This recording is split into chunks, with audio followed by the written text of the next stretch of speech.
Welcome to the Republic Forum. I'm Jeff. Hey, and this is Ken Follin, the voice of Wyndham. So, hey, listen, it was a beautiful day today. I hope everybody got a chance to get out and enjoy some of the sunshine after walking around in soggy shoes and dreary days. It's nice to see the sun, and I guess we're going to be in for a decent weekend. I think so. Was it yesterday or the day? I think it was the day before or yesterday. I was walking around and getting more lights for the holiday thing on Main Street. Yep, that's coming up. And I was literally soaking wet in a Home Depot store. I thought I was in Florida with no air conditioning. That's how humid it was. Oh, yeah. Oh, well, speaking of Home Depot, if you were here in this one, that floor gets slippery when it gets that. It was damp. Yeah. That wet up there, that polished concrete. But anyway, enough about polished concrete and slip sliding along at a Home Depot. Is this something we're supposed to push? Yeah. Yeah? Listen, there's going to be a pizza party benefit for Bruce John, so let's help him get back on his feet. Sunday, November 27th, and it's at the Willimantic Elks Lodge, and we all know where that is, at 198 Pleasant Street, Willimantic, from 3 to 8 p.m., and tickets are $25 a piece, available only at Napa Auto Parts. So anyway, if you're feeling generous and you want to help Bruce John, stop in at Napa Auto Parts and spend $25 and get a ticket. It's tickets at the door. It's a good deal because it's Bruce John is one of those guys who's helped the community and many members of the community for many years. Oh, so absolutely. He needs a little help. I hope everyone can get out there and support him. I think that's a great idea. So anyway, we've got a lot of politics going on all over this country. I watched the debates with Oz and Fetterman, and then Gretchen and I just forgot the other guy's name. But scary stuff. I mean, watching that Fetterman debate, there was a part of me that was, hooray for the Republican, but man, I felt bad for the other gentleman. Yeah, that John Fetterman, the lieutenant governor over in Pennsylvania, now trying to be the U.S. senator, taking Pat Toomey's seat. My heart goes to him as an individual person. He suffered a stroke back in May.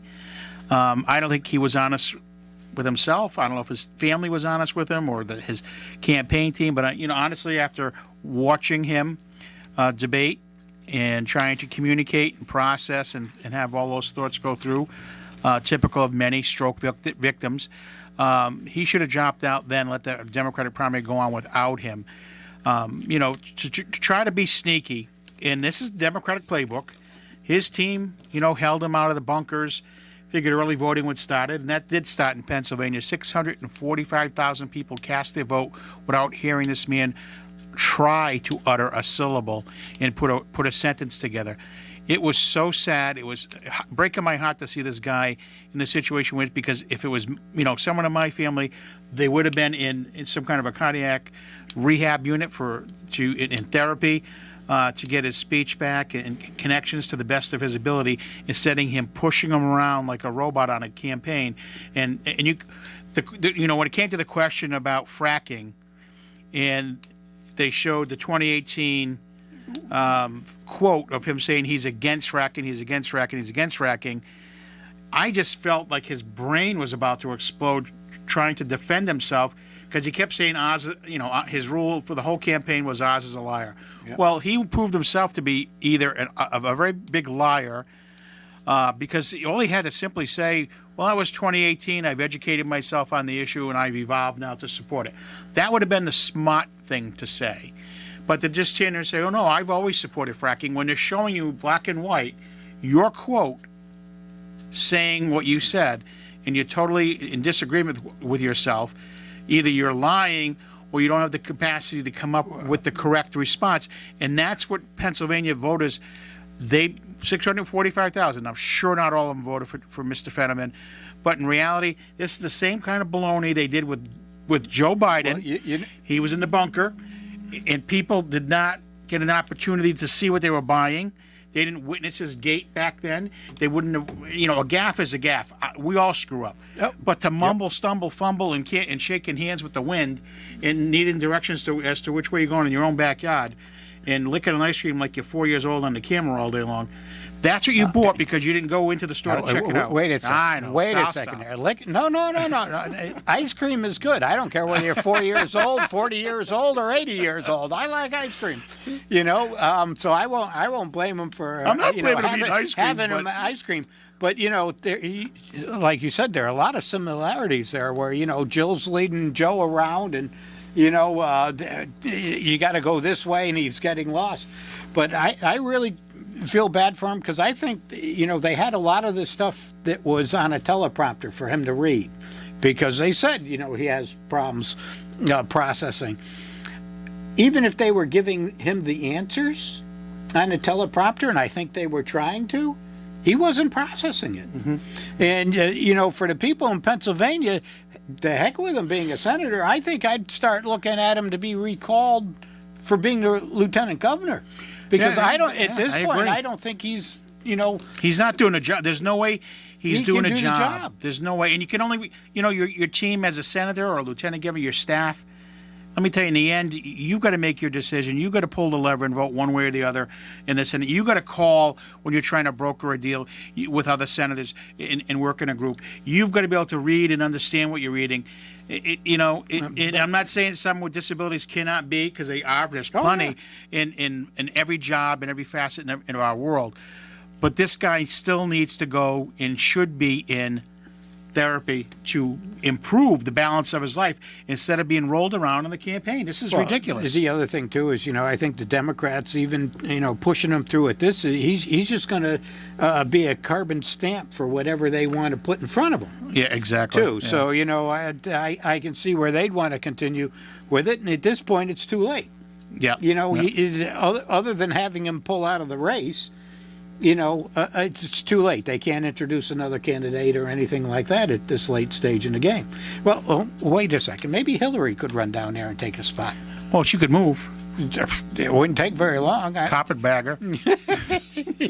Well, hey, listen, if he doesn't win, she'll jump up and down and say the election is stolen, like, she's already started to say about the 2024 election coming up.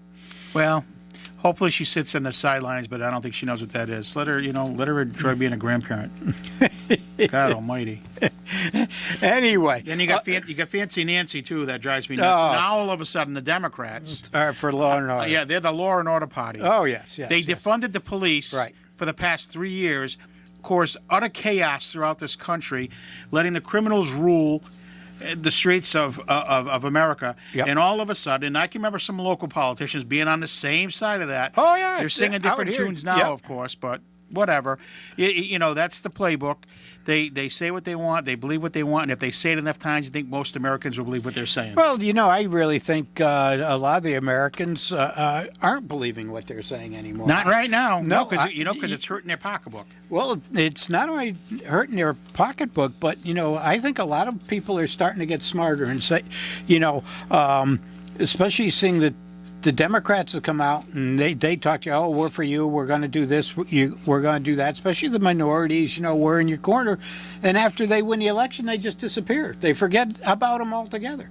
And I think a lot of these minorities are starting to realize that all they've been is used by the parties that, especially the Democrats. I'm not going to say some Republicans don't do it because, it's politics. But that they've been used year after year. They count on them for a vote. And I think what's happening is they can't. They're going to stop counting on them because I think they're going to go away. Well, you can tell that, the Democrats are running a little scared now. You're going to hear less and less and less about the abortion issue. Now you're hearing more about the economy. He's out there where the gas paying, GDP grew at 2.9%, which isn't going to have an ounce of impact on anybody between now and November 8th. Let me tell you. Well, and let's go back to the Hispanic stream. There's the young woman from Texas who'll be she's a Hispanic lady. I'm going to forget her name. I think was it Flores? No, seriously. I think that her last name was Flores. Okay. I thought so. She's a congresswoman from Texas. She gets put in. She gets elected. And, they asked her, did you get into the Hispanic PAC? Yep. in which should be bipartisan, right? I would expect it to because be. every Democrat says they work with the other side now. All of a sudden, because Lamont told me there's a seat at the table for everybody. Oh, okay. I've never had one offered to me, but anyway, this woman was never allowed into that congressional group, and she said, and she made it very plain when they interviewed her that they're not really here for the Latino people, that particular group. No. It's a non-functioning committee. And so she was here with 3 other Republican Latino people. And they're there supporting and working hard on behalf of all of Americans. But, they were all female, all Hispanic, but they had the R next to their last name or their position. And so their nose was up to them. But there's a seat at the table for everybody. Well, you're bringing that up. I think a lot of people are saying through this where they put these commissions together and these committees together, and they're going to hold talks, this, that, and the other thing, and nothing ever comes of it. No. And then they aren't bipartisan committees. I mean, you just look at the January 6th Commission. They didn't let a bunch of Republicans that even applied to be on it. They just picked the people they want. It's a railroad, a kangaroo show, and everybody's starting to realize it now. I think Hillary Clinton was the first election denier back in 2016 when Donald Trump beat her, and she says, "Oh, he was the illegitimate president." So And half of America were deplorables. Well, yeah. Well, I don't mind being a deplorable, and I'm still a deplorable. So I would agree with that. Yeah, no. that's okay. It's all right. I don't mind. You can't expect a lot out of me that way. That's true. So That's true. There are certain benefits to being that way. But no, my issue now is with it started before her. With some of this stuff, back when President Obama wasn't a U.S. citizen, and on and on, and what's really happening here is the erosion of our election system. Okay, lack of faith, which is leading to more and more conspiracies, to more and more angst about it. And actually, it's leading us into a bad place. There was ballot harvesting going on in Florida, and they just caught, somebody doing it. And, I wasn't really sure how they do it, but they go out to these neighborhoods and they actually buy people's ballots, have them get a ballot, sign it, and then they fill it in. And take it and hand it in. Well, that's what, as a Connecticut residents need to look for. We were just talking about it earlier. Yeah. Is on your ballot this year in November 8th. There is a question. There's going to be a question to have a constitutional amendment allowing the legislature, which are all Democrats, 90% of them. Yeah. Wait a minute. To change the rules to now include early voter activity, right? Probably early voting. Yep. And in addition to that, they can make the rules as they wish because they're the majority. It's kind of like on a local level here with a charter commission when you have the fox mine in the hen house. It makes it so there's a charter change where on the Board of Education now there's a super majority, right? Eliminating the opportunity from anyone else, from any other party, ever becoming chair and directing that group. And this is where, the Democrats love to say that, the Republicans are the ones that want to destroy, the democracy. But here they are using their supermajorities and their powers to actually do it. Yep. Okay, so they're trying to deflect what they're doing onto the Republicans, and it's really a bunch of lies. And like you said, you can see it, manifests itself right here in this town. It definitely manifests itself right here in this town. And I again, look what early voting is doing or has done to Pennsylvania already. 645,000 people went out and voted for either Fetterman or Oz. Take your pick. Yep. But they voted, again, not even knowing the condition, the health and mental condition of the Democrat candidate, Fetterman. And God knows, I heard probably a dozen people today on different things that different radio shows saying, "Can we change our vote?" We had no idea. We were told he's healthy. We were told he's that. He was well. I don't know the rules in the state of Pennsylvania when it comes to being able the ability to change your vote, but 645,000 early votes. This is why Election Day is Election Day. If you can't vote Election Day, and you with all the opportunities and all the technology, then we've got to work with the Secretary of State to make it happen and make it that much easier for people to vote on Election Day. So you wait up to the last minute, the candidate you're voting for didn't go out and shoot somebody on Main Street. Right? I mean, seriously. Who knows what you're going to dig up on the last day? I don't think we're going to have too many people. Well, that particular they scenario. might shoot somebody, but you know, what I'm worried about is, number one, giving the legislature the okay just to do what they want. Now, see, I think they want to propose something like this. To me, the answer is no. All right? I'm voting no on that for sure. I want to see, if they want to propose early voting or something, I want to know how many days it's going to be. You know, this and that. I mean, does early voting start the day after the election? Well, that's you just know, it, Jeff. or does it run for 2 months, 3 months, 4 months? How many months or days does it run? What is the process to correct your ballot if you decide you want to change it? Okay, so number one, if we only make it 2 or 3 days for early voting, the chances are there have been debates. The other thing, too, is I think everybody that runs for office should have a minimum of 2 debates. All right, right there along with the early voting, that it becomes a constitutional amendment so that somebody like Richard Blumenthal can't run and hide and not want to debate somebody that wants to debate him to run for office, and anybody else in the state. They have to show up for a minimum of 2 debates. Well, I just want everyone to think about this. I don't know how many times in anyone's adult life that they've written a blank check and given it to somebody, okay, and just trust they won't abuse what they're supposed to take for themselves for payment. That's exactly what you're voting for here on this early voting. You're giving the legislature the blank check. Again, the fox is now minding the hen house. The Democrats have the majority in that legislature, and they will always have that. I can't see it ever shifting in this state. And they're going to put in their own set of rules, the whole 9 yards, and make it a, they'll make it so that they never, ever lose a seat. And this is kind of what they try to do to minority parties, too. Oh, absolutely. They tried screwing the independent parties up and down, causing a local, small, tiny political active group like the Bottom Line to spend $500 on an attorney just so we had the right to have our slate put on a ballot. No, I agree with you. Know, that's wrong. That's how petty and ridiculous the local Democratic Party is in this town, and then I will expand it to the state because it's the same playbook. Well, you know, you're absolutely right. From town to town, all across, it's pretty much that way across the country.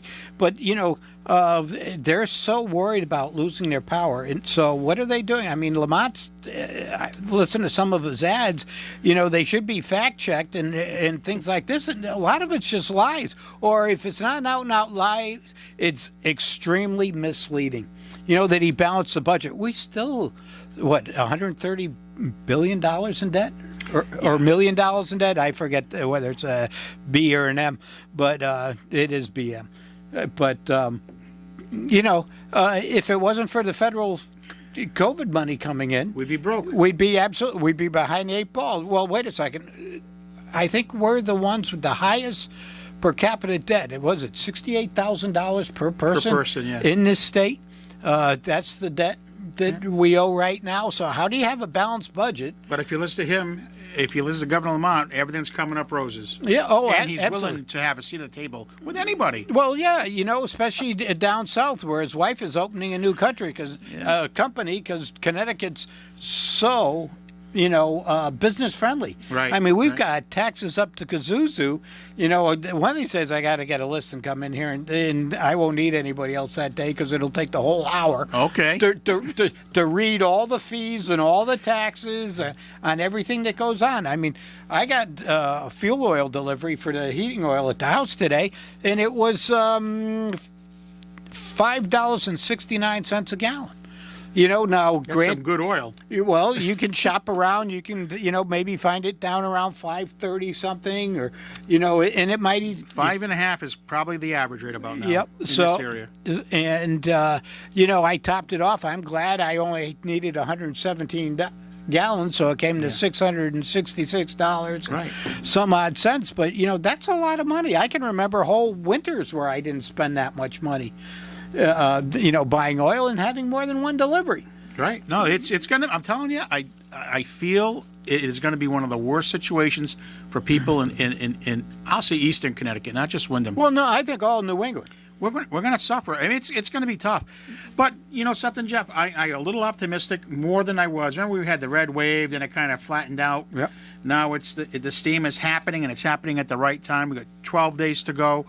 In New England, Well, it's going to be a red tide. I think it's going to be something. I think it's going to be a red tide. It's going to be low and slow, and it's just going to come in and It's building. and It's do that. definitely But everything.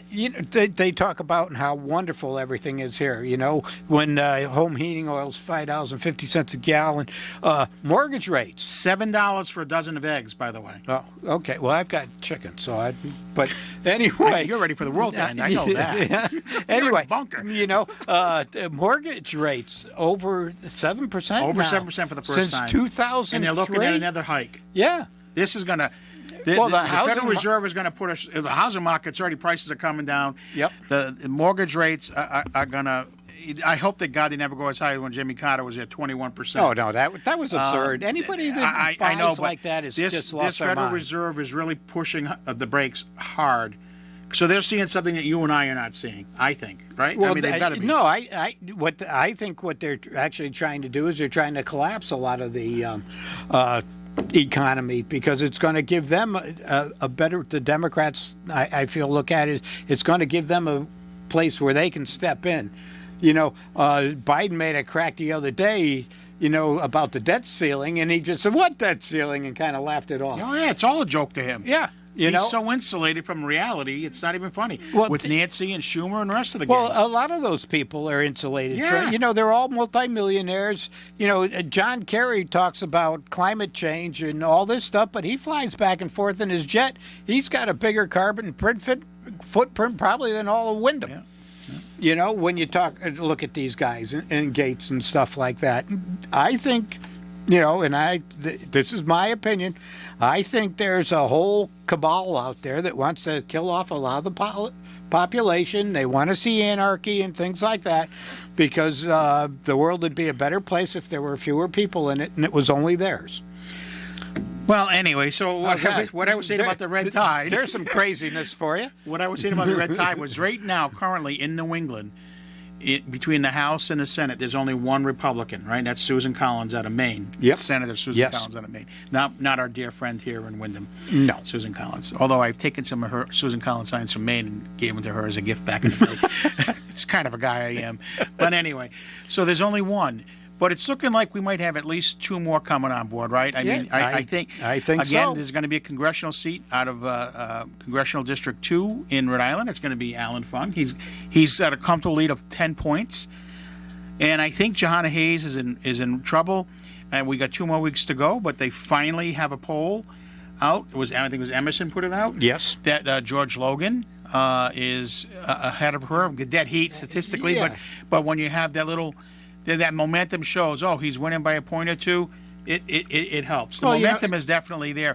And that would be 2 pickups in New England. I don't know of all the other races. Right. Well, Leora Levy's actually gaining ground and building steam on Blumenthal, too. And so I think it would be great to see an upset there, too, to see what goes on. But it is going to be difficult. It is going to be a nail biter right up to the very end to see what happens. I'm sure people are going to be jumping up and down on both sides. It was stolen, this was that, and on and on.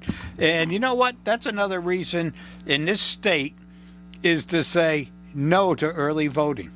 All right? Because Absolutely.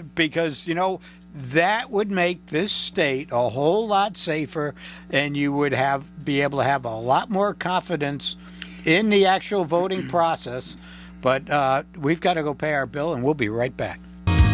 Welcome to back to the Republic Forum. We got swatted. We had to all go outside and everything like that. Oh, we don't joke about swatting in Wyndham. Not with my wife. But they were all Happened there twice. today. Yeah, it happened again. They were on lockdown today.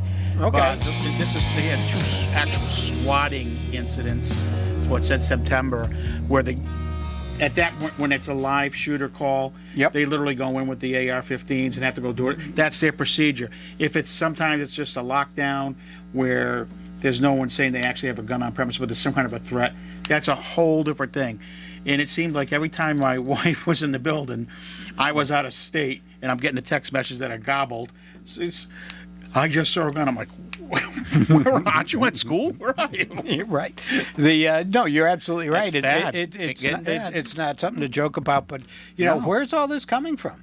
Too. It's happening all over the state, though. Well, just so you know. I know it's happening all over the state and things like this, but it's just got to, got to do with some of these minority organizations that want to push this into school. Is it because we let the teachers union shut down the schools for the 2 years due to COVID, and now we have all these mental health issues? I mean, I was listening to I think she was in charge of the union for the teachers. Yeah, I know what you're talking about. Today on the radio, and she said, "Oh no, we're doing everything we can, and we're trying to go back and catch kids that are 2 years behind and bring them up to speed." I think there was a big problem where we actually shut down the schools, and now they're talking about you got to get another shot, yeah. and now we know for a fact that it doesn't stop transmission. It might stop it from killing you, but you can still get it real sick. That's up to the parent and the doctor and the kid. But how many of these politicians have even had it 3-4 times now? Yeah, I've had my 5 because it was my choice to have it 5. I've had your 5 shots. I've had 5 shots. Yeah, but some people have actually come down with COVID 5 times. Oh, absolutely. Even after having all the shots. Yeah, absolutely. I'd shoot you for free. That's and okay. You'd never get COVID again. Hey, let me interrupt you for. Wait, this guy is. You think he's unfriendly on the air? I mean, I walk under my car. I look under the engine. I ask people to stop my car for me because I'm big time. This is the voice of Wyndham you're talking to. Yeah, okay. So hey, one shout out though to the Wyndham High School football team. Uh-oh. They are steamrolling this year under Coach Pros. I don't scream if I'm wrong on the number. I think they're 7-0. Wow. They are killing it, and Mr. Pros is on the building committee with me at the high school, and I can see it in his face. And let's get that field done. Let's let the contractor turn it over so it's not a construction site, so the kids can play on it. And I'm hoping that is possible before this year's over, especially with the year they're having. And this is a boost for the kids. It really is. Absolutely. And the kids who are on the team, and this is their hook to stay in school. But for the entire school community, that's good. I don't think they need more praise, to keep going. And like we said last week, those test scores, horrible. But you looked across the country, they're all horrible. No excuses. But and I'm not a football. I think Mr. Pros knows that I'm not a football guy. I like baseball. I'm a diehard Red Sox fan. Okay. And that's all. I really don't have too much extra time for that. But I'm excited because it's been a while. We had some basketball championships over the spring of last year, if you recall. And the women have always done well. The boys team just came back with that championship last year. It would be wonderful to see a state title come to Wyndham on the football team, especially with that new field. It looks marvelous. Yep. When we're talking, I'm going to go back to some politics. Sure. Here. We've got Rocky that and I forget his real name, but his Bullwinkle. No, the running against Cassidy Austin. He's doing real well. Yeah. I mean, he's a new Norwich native. Yes. Yeah. He does a radio show out of Norwich. Right. And, I think he's got a real shot because if he can take Norwich, I mean, Kathy Austin has never, much like Mae Flexer, never been successsul in taking a lot of the small towns. She lost her own hometown to be the first selectman again. Right. So, we could see some, not national, but, local Local, there's upsets, going to be which some would be good. surprises. I'd love to be here in a couple of weeks and see how we did and how we didn't do or how close we came, because there's got to be a shift somewhere. And I know we live in the island of Wyndham. I've been involved for 40 years in local politics, and it is an island. It absolutely. it doesn't matter if I were, mosing a pot in the Red Sea, and I'm the greatest Republican in the world. If a Democrat came up the road and decided to stop breakdancing and take clothes off, that person would win the election in this town. That's how it goes. But I think something's going to change, because let's talk about the Flexer race for a minute. All right, go ahead. So you got Mae Flexer, who is someone who moved into Wyndham not that long ago, right? She never won in her home community. I think John French defeated her in every town in the district except for Wyndham and Mansfield. Piece of Mansfield. Yep. So now they've come up with a lady named Susan Witowski from, I think, the Danielson Killingly area, and she's killing it with the ads. Yep. And she's out there. She's pounding the pavement. She's doing what she needs to do, and she needs to win Wyndham. And this is a tough nut to crack. I mean, John French's name was, he was a local boy, right? Local guy. But we got Jean Dismay in the mix, and I don't know what she's going to pull, how many Republican votes, how many independent votes, how many Democrats or Green people. Because Jean is well-known in the community, and that could make the deciding factor whether Flexer gets in or the Witowski gets this seat. But I think we're going to see some upsets, Jeff. I'm in your camp on that. I certainly hope so. But, you see the picture of Susan and Flexer, up there at the high school, at the Opportunist. right, the hospital with the unions, and they're pandering to their union vote. These are the votes that they count on. The state, the town employees, and these kind of unions to run them through, to keep them alive. They promise them anything, and while they're promising them things, it's coming off our backs. Right. The pension fund's still woefully underfunded and things like that, and they shift all the burden on us. And I think it's time.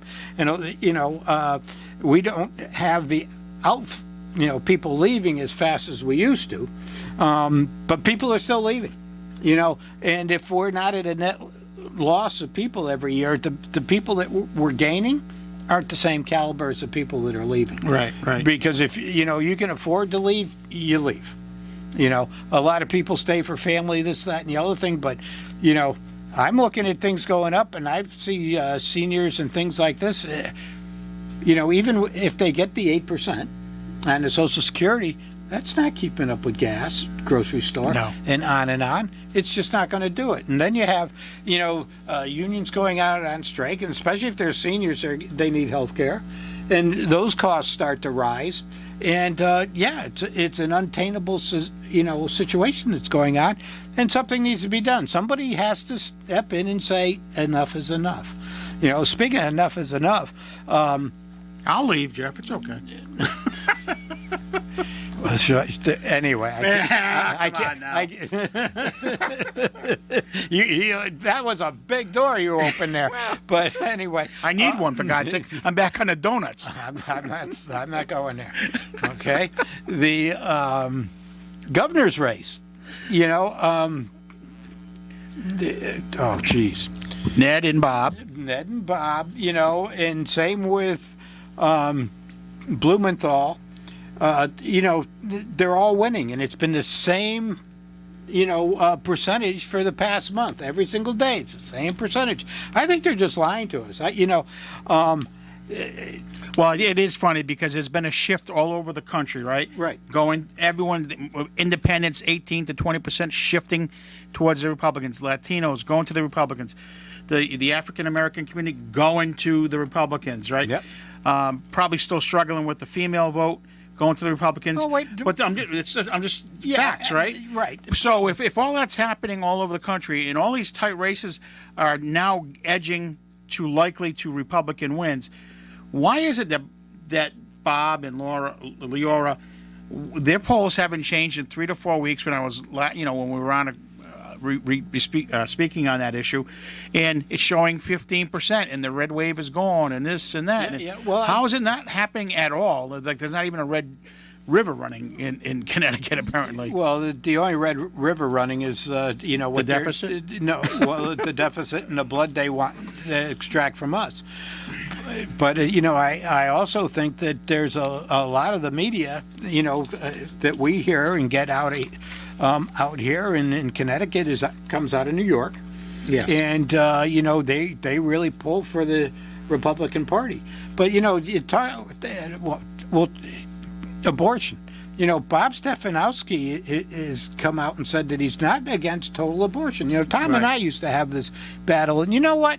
Yeah, if it's going to save the mother's life or something, we understand that. If it's right in the very beginning, we understand that. But if you can take an ultrasound and you know what it is and you can tell, I think that's going a little far. And is that necessarily a woman's health? I like the way I don't like the way they start changing the vernacular. It's no longer an abortion. It's woman's health care. No, it's an abortion. An abortion isn't necessarily woman's health care. What about the fetus's health care? Does it have any kind of rights or anything like that? Where the governor, Ned, he's up, he agrees with abortion right up to the, giving birth. Like in China. Yeah. And I want to emulate China as a country. Right. And well, he's probably got ties to China in some Well, monetary with a $54 way. million a year income last year, I'd say so. Yeah, and I understand Stefanowski's done consulting for him and things like that, but Connecticut's also invested money in it. No, I know that's a zero-sum game. Yeah, That was that's just, ridiculous. That was just ridiculous. But for those people that want to choose life, where do you draw the line? And there, I believe there are a lot of moms out there, a lot of women out there that kind of see it. I'm going to say my way, that after a certain point, you know what it is. It's a viable human being. It should be brought to fruition. And then if the mother wants to give it up, we have a procedure for that. They can do that. But terminating the life, I think, can actually do more damage to a mom or a woman psychologically in the long run versus maybe giving a baby up for adoption. But once again, we should be teaching people abstinence or at least the proper contraception.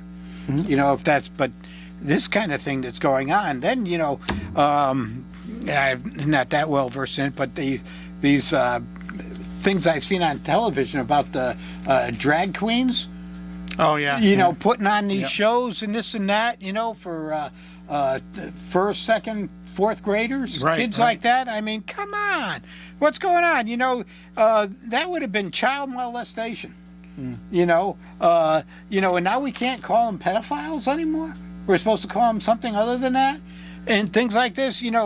The change of all this vernacular and the loosening of all our moral standards, it is not helping this country one iota. Yeah, and what was the new one was today?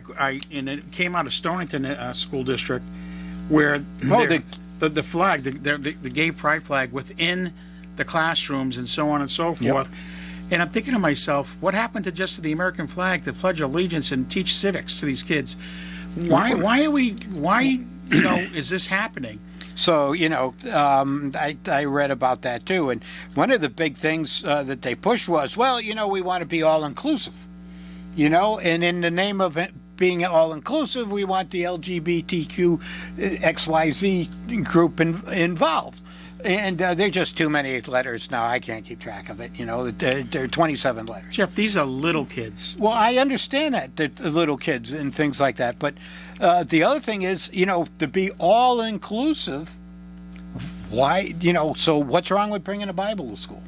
What's wrong with, a different flag or, something else? The Vatican flag. What about all these other groups? Yeah. The Jewish flag. Yeah. But we are catering this very little minority that is just destroying Well, the fabric. and they're claiming it's not political. Well, it is. Of course it's political. Of course it is. It's policy.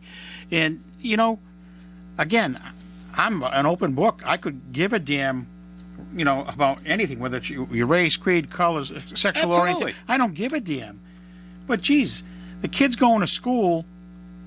He or she will figure it out as they get a little older. Absolutely. And be, maybe it comes to some kids when they're 12. Maybe it comes to even younger. But most of them, I think they finally, especially in this society, can definitely come out, if that's the term you want to use, a lot sooner than a generation ago. Well, the other thing too is, you know what? We don't need teachers. But you don't need flags to identify in a school building. This is true, and we don't need people imprinting these kind of values on the kids. Let them grow up.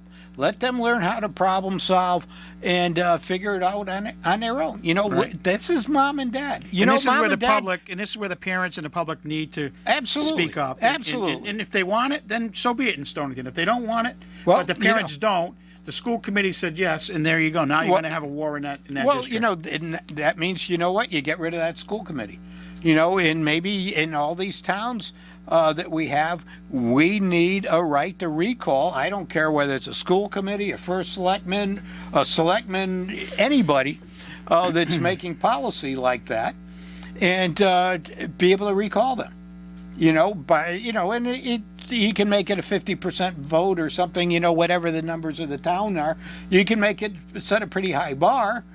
But these people need to be able to be recalled. They can't. You can't let them sit on a board like this in any town and just feel that they can do whatever they want without any repercussions for 4 years. No, they should be recalled. And if there's a child that gets molested by somebody that isn't of the same, I'm going to say, sex. I don't care what you feel like. There should be a liability issue. Maybe these politicians, they took the qualified immunity away from the police department. Maybe we should take their qualified immunity away from them and make them liable for their decisions like they wanted to make the police department. If you're a policeman and you can lose your house and your home and on because you've only got a split second to say shoot or don't shoot or die, with politicians that actually have time to think about the answer, maybe they should be liable, and we should remove the qualified immunity for them. Hey, I was just thinking, there's one local race that we didn't discuss. That's the state rep race right here in Wyndham for the 49th district, right? Yep. You got your Democrat and incumbent Sue Johnson running unopposed for the second time. Not sure what that means. But I was driving the other day, and one in Willimantic and one out in Wyndham Center, and I'm sure there are other places. But there's a gentleman, Greg Marchand, who is asking for it to be a write-in vote. Yep. And it's really a shame that we don't have a two-party system here in Wyndham Willimantic. It's really just a one-party system. They've worked very hard to make it that way, and as you can see by the results, which aren't all that great, not that they've got a lot to do with the school system. But downtown has taken years and years to develop downtown. We don't have any new businesses. Well, I shouldn't say businesses, but from what I understand, we're not seeing any new industry move into town. Business, yeah, we got another dollar store going up on Main Street. Probably not something we should brag about. It's we could do with one less. Yeah, maybe two less. I listen to people complain about this, that, and the other thing, and I know there are signs going to be going up. If you don't vote, don't complain. And it just befuddles me because I talk to people all the time, and they say, I didn't vote, and then they're complaining about this, that, and the other thing. That's you have a voice and you don't use it. Don't just use it to complain. I don't Go out and vote for change. I don't care what side you're on. This is one election not to miss out on your responsibility to go out and vote. No, it's your right. It's your responsibility. And Jeff is right. I don't want to hear it after the fact. No. And I always, whoever's in after the fact, I support, just like the construction. I support because I'm hoping for the best for the town. Yeah. Oh, no. And the state at this point, because again, I'm here. I agree. But, like I've said before, if I was running and I got in office, it's going to be a deep hole to dig out of. Even if the Republicans It's gonna be a mess take after the House and the January. Senate, it's if they could say the economy's crashing, but it's on a downward trajectory right now, and I don't see them stopping. No. The other thing too is we talked about the railroad strike. Yeah, it's coming. Evidently, yeah, It's coming. you've got the switchmen and two unions that haven't agreed, and if they don't come up with a settlement, that's going to stop. So you throw that into the mix at the end of November, and everything. Christmas it could be really tough. And a lot of oil now is moving by train and things like that because we've shut down so many pipelines. I wasn't aware that we shuttered 5 refineries. And under Biden and this and that, and just starting all this stuff. There's a heck of a lag time. But speaking of lag time, we're out of time. So listen, everybody out there, be safe, stay warm, and till next week, good night and God bless.